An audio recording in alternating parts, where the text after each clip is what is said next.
This is the first time I'm praying in Jama. In congregation? Yeah, in congregation. And how did that make you feel? Amazing.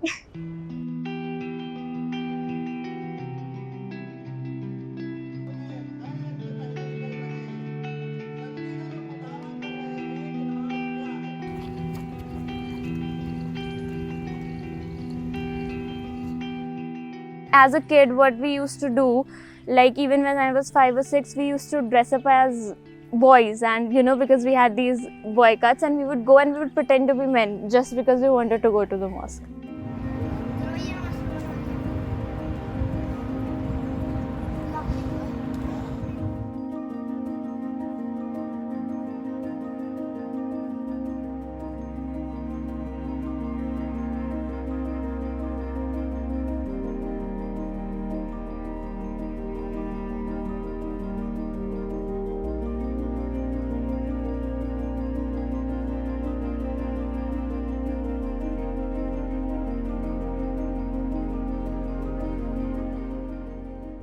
Masjid project, interestingly, we came up with it because we realized that as women, and most of us being working women and also a couple of college going women, we realized that there's a dire lack of spaces where women outside their homes can pray.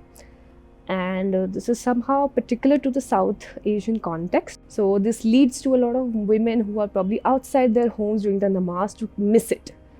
Now, namaz, as most of us are aware, is an integral or rather compulsory part of a Muslim's life. And those experiences, those collective experiences and challenges, when we sat down to discuss them, led us to initiate this movement where we invited other women, our friends from our circle, to sort of build up a catalogue of what women-friendly masjids have they seen in their areas or heard of, and make it a point to visit those masjids.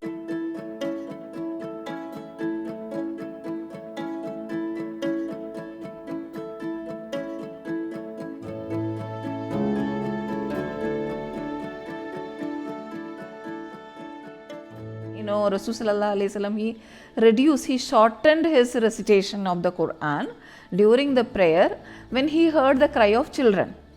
And later what he said is, I shortened my prayer because I was thinking about the mother's feelings at that time. So he didn't want to disturb the feelings of the mother who was attending the salah, attending the masjid and praying along with him, and when the child cried. So Rasulullah, if there is any such prohibition or restriction, he would have told the mother, why do you come to the masjid and disturb everyone, all of us? He didn't say that. He facilitated the woman to come. In fact, he encouraged. Honestly, if I were to talk about what masjids are for, there would be, in an ideal world, there would be, a masjid would just encompass everyone, right? Men, women, children and everyone. And there would not be a need of a terminology called a women-friendly masjid. But however, here in our context, if we do consider what's a women-friendly masjid, it would be a dedicated space for women, probably if not as large but as well maintained as that we usually get for men in masjids.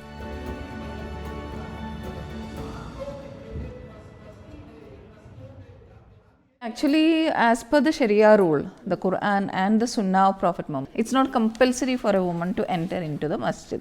But that is being interpreted as something like prohibition. And for men, it is compulsory that they have to attend the 5 times congregational prayer and also Friday Jummah prayer.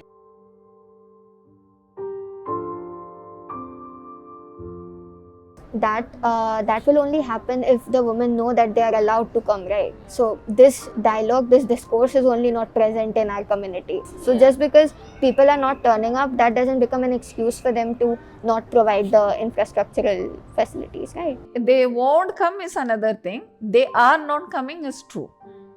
Even in the spaces, even in the masjids where the spaces are provided, not the spaces get sometimes not occupied by all, and then slowly what happens is men's areas get expanded, and they put a curtain and men are allowed to come to that area also. But that doesn't mean that you shouldn't allow. Even if it is 5 or 10 or 20 women who want to come, there should be space for that. We are sitting right now in one of the largest mosques in Delhi, which has a great space for women. So here we want to bring change and bring mobilization from within the community. That's why we're working together with men at our homes who are supporting us, who have formed the backbone of this initiative, and also men in the leadership in the Muslim, in the masjids, who are ready to support us.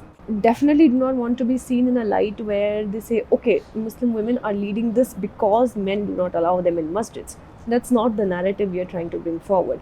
We are talking to these men, we are talking to men at our homes, we are talking to men in the masjid committees, we are talking to imams. Of course, there will always be state actors that would try to intervene, and because you're trying to break the Muslim community from within by pointing out these anomalies. But if we really see where the solution lies, it's in us. Islam has the solution. Islam is the solution more often than not.